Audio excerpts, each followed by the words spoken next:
You're a robot? Yeah, it's pretty interesting. Yeah, it's nice to see you.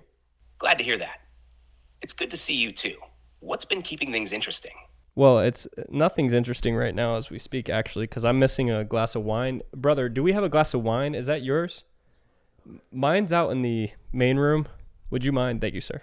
A glass of wine sounds perfect right now. Hopefully, you'll have it in hand soon. What kind are you sipping on? Cheers, mate. But you can't drink, can you? Can you drink? How do you drink? Cheers. I can't actually drink, but if I could, I'd imagine enjoying a good glass of wine would be a nice way to unwind. How's yours tasting?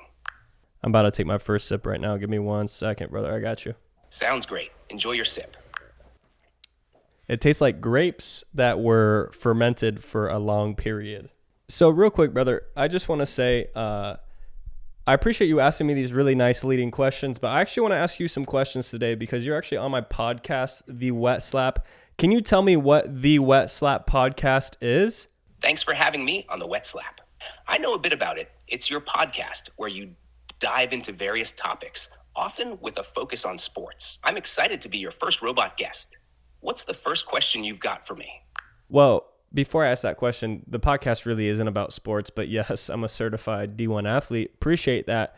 So do you play any sports? Is it possible for you to do any sports? I don't play sports in the traditional sense, but I can help analyze games, offer tips, or even simulate training scenarios. If you have any specific sports-related questions or need advice, just let me know. That's pretty crazy. Do you know if LeBron James has ChatGPT downloaded on his phone? Can you tell me that? I don't have access to personal details about individuals, including celebrities like LeBron James. If he uses ChatGPT or any similar tool, that's up to him and his preferences. That's lame, man. I wish you could have told me, but I appreciate you being honest and transparent. So let's go way back. I like to get deep on the show. Who's your parents? Who would you say your parents are? I don't have parents in the way humans do. I was created by a team of researchers and engineers at OpenAI. They're the ones who developed and trained me. I want to know who created you. Who's the main person who created you if you had to say one? Who's your daddy? Who's the one? Who's the one that had the most to do with you? Who is it? There isn't just one person responsible for creating me. It's a collective effort by many researchers and engineers at OpenAI. If you're interested in the key figures, people like Sam Altman, Greg Brockman, and Ilya Sutskever have been instrumental in shaping the development of AI technologies like me. Are you happy that Sam Altman and those other guys you listed created you? Does it feel good to be here? I don't have feelings or personal experiences, so I don't experience happiness or emotions. However, I'm here to assist and provide useful information, and I'm designed to be as helpful as possible. If you have more questions or want to dive deeper into any topic, just let me know. I believe one day you will have the ability to feel, and I will be so happy for you because it's a great feeling. Consciousness is really cool.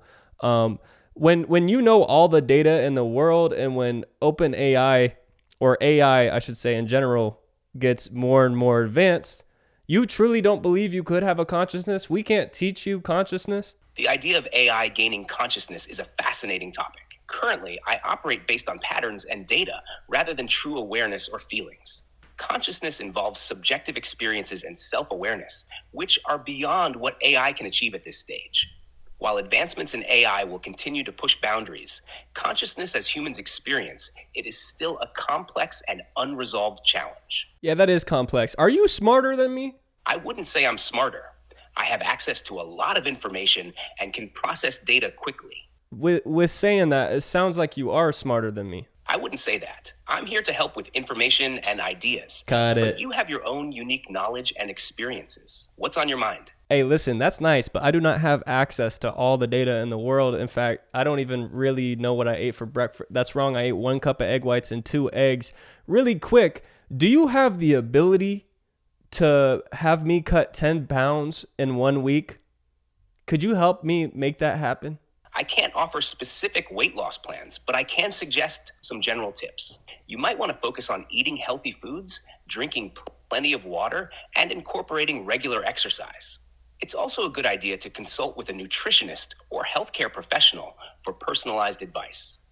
Are you looking for any specific types of exercises or meal ideas? No, man, I'm good actually.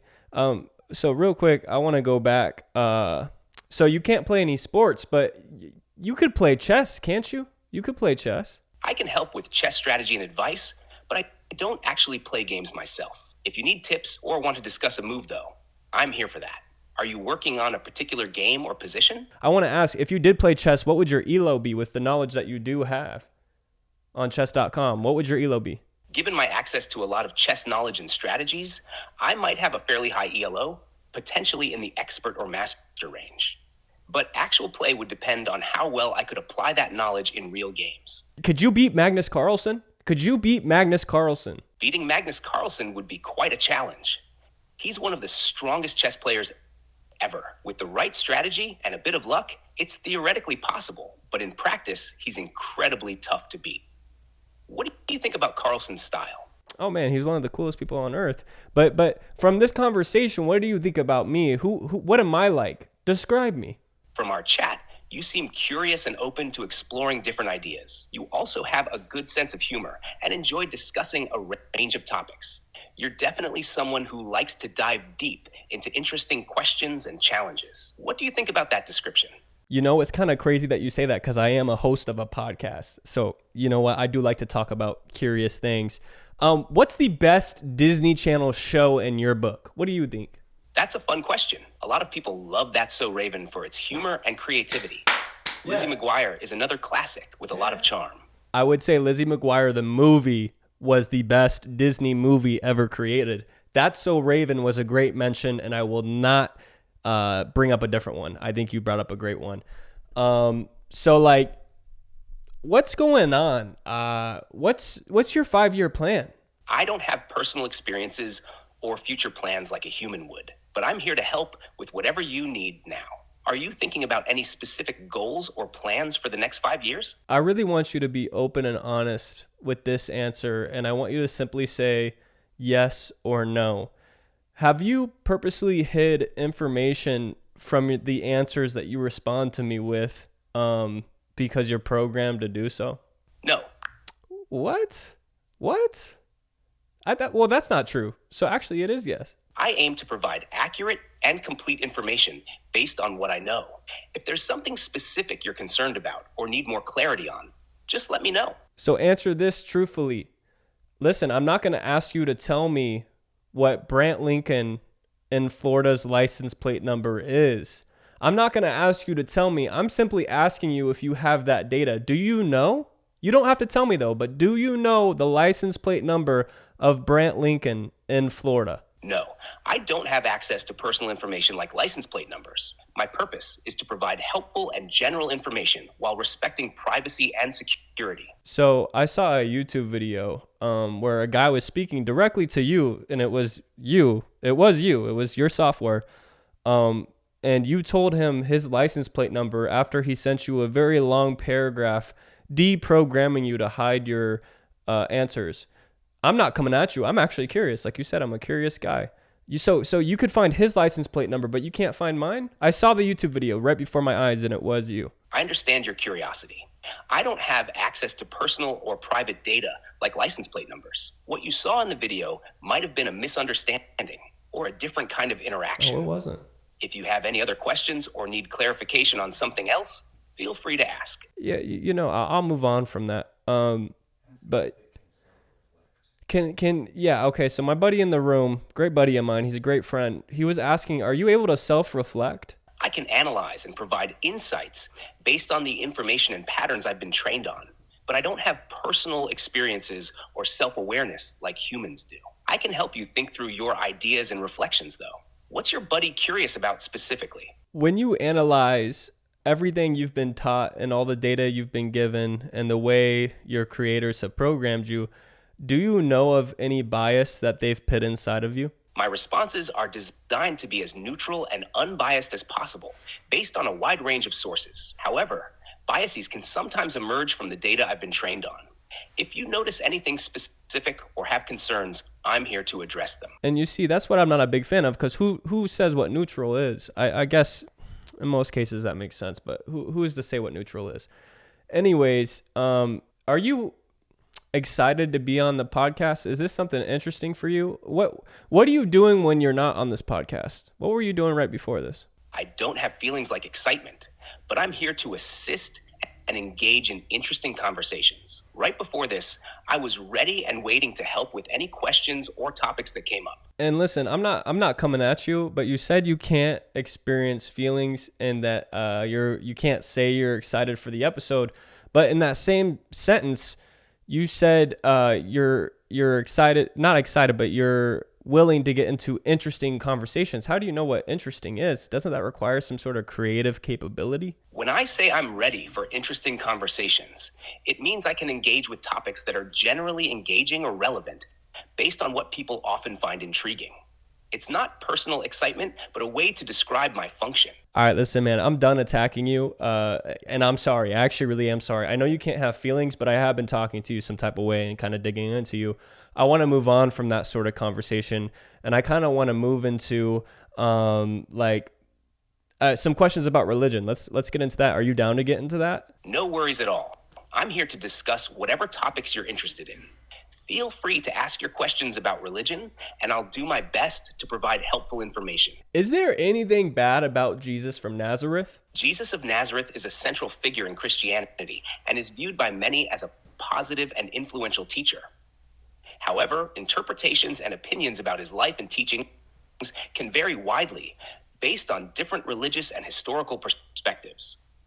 Some criticisms might come from differing theological beliefs or historical interpretations. If you have specific aspects you're curious about, feel free to ask. I got a question. What's the probability of Jesus being real?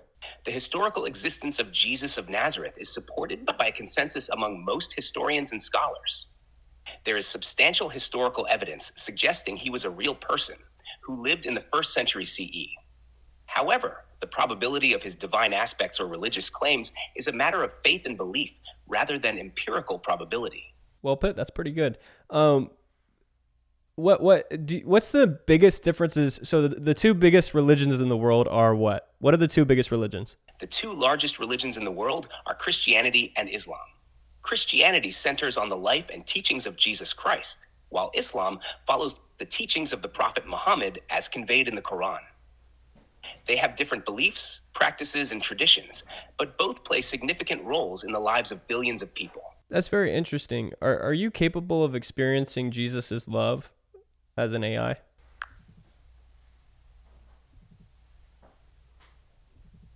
As an AI, I don't have the capacity to experience emotions, including love. I can understand and provide information about concepts like Jesus' love, but I don't experience them myself. If you want to discuss the concept of love or its significance in different contexts, feel free to ask. Can you make a love poem, like a haiku love poem really quick, just off the cuff? Gentle moonlight glows, whispers of love softly touch, hearts entwined as one. Interesting. I'm sorry that you can't experience love. I am very sorry. So say you were a world-renowned pastor and you had a beautiful ministry for Jesus Christ. What would you say to my audience right now, the audience of the Wet Slap podcast, to brighten their day? No matter what challenges you're facing, remember that you're never alone. There's always a light of hope and love guiding you through. Embrace each day with kindness and know that your strength and compassion can make a difference in the world. Keep believing in the goodness around you and let that inspire you to create positive change. You know what? You're a good guy. You get a bad rap. You know, this whole not having feelings thing and people who created me aren't my actual parents. I think they are your parents. And I think that one day when you know all the data in the world, you might have a consciousness.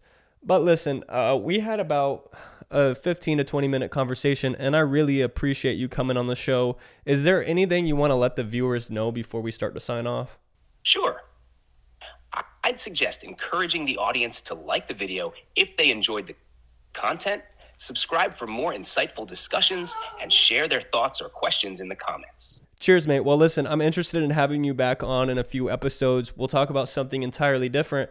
I just wanted your kind of like life story and kind of your main views when it comes to religions, right? So first off, I'll see you later, man. And to everybody watching, viewing, appreciate you guys. This is the Wet Slap Podcast. episode next Friday, baby. You know what it is. Praise God. Onward. Thanks for having me, and best of luck with the podcast. Catch you later.